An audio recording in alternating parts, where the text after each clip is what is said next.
जरा सोचिए, एक ऐसी ताकत जो पलक झपकते ही पूरी दुनिया को राख में बदल सकती है। क्या हो अगर वो ताकत हजारों साल पहले हमारे पूर्वजों के पास थी और उसके राज आज भी गहरे दफन है।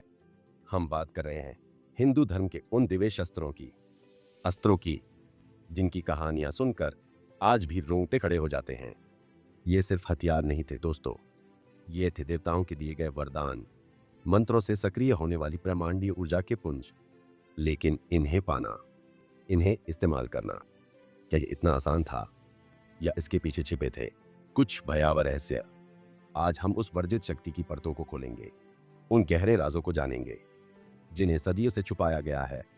ब्रह्मास्त्र, पाशुपतास्त्र, नारायणास्त्र, ये नाम भर नहीं है, ये है विनाश के वो प्रतीक जो सृष्टि की नींव हिला सकते थे।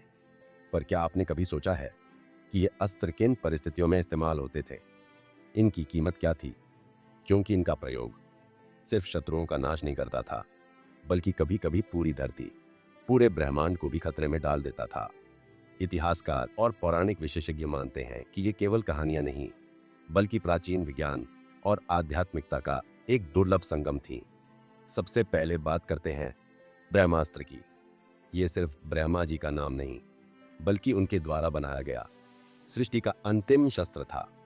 इसकी शक्ति इतनी थी कि ये एक पल में पूरी प्रजातियों को मिटा सकता था, नदियों को सूखा सकता था और धरती को बंजर बना सकता था। लेकिन इसे सक्रिय करने के लिए एक गहन तपस्या, शुद्ध मन और अटूट संकल्प की जरूरत थी। जरा सोचिए, अगर कोई गलत व्यक्ति या कमजोर मन वाला व्यक्ति से पा लेता तो क्या होता? पूरे ब्रह्मांड का संतुलन बिगड़ सकता था। महाभारत में अर्जुन के पास भी ब्रह्मास्त्र था, लेकिन उन्होंने इसे कभी पूरी शक्ति से इस्तेमाल नहीं किया। क्यों? क्योंकि उन्हें इसकी विनाशकारी क्षमता का पता था। उन्हें पता था कि इसकी कीमत सिर्फ दुश्मन ही नहीं, बल्कि निर्दोष भी चुकाते।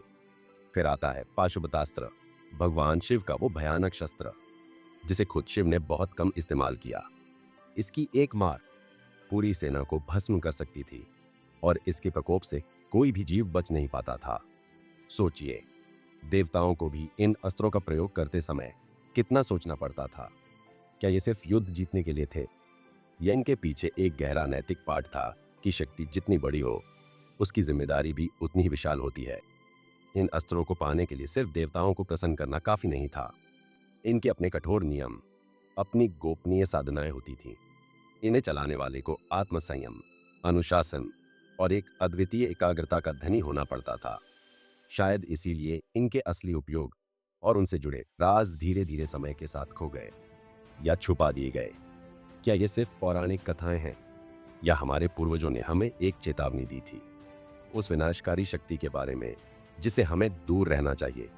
सोचिए, हम आज भी परमाणु हथियारों के डर में जीते हैं। क्या प्राचीन काल में भी ऐसी ही कोई आशंका थी? इन दिव्य अस्त्रों की कहानियां सिर्फ युद्ध की नहीं, बल्कि नैतिक मूल्यों, संयम और दूरदर्शिता की भी हैं। ये हमें सिखाती हैं कि असली शक्ति सिर्फ विध्वंस में नहीं, बल्कि उसे रोकने की समझ और विवेक में है। क्या आप भी ऐसे ही हमारे इतिहास और पुराणों में छिपे गहरे और अनसुलझे रहस्यों की खोज में हमारे साथ चलना चाहते हैं? अगर इन कहानियों ने आपके अंदर जिज्ञासा जगाई है और आप भी इन वर्जित शक्तियों के और भी अनकहे सच जानना चाहते हैं, तो इस अद्भुत सफर का हिस्सा बनने के लिए हमसे जुड़े। ऐसे और भी हैरतअंगेज खुलासों के साथ फिर मिलते हैं।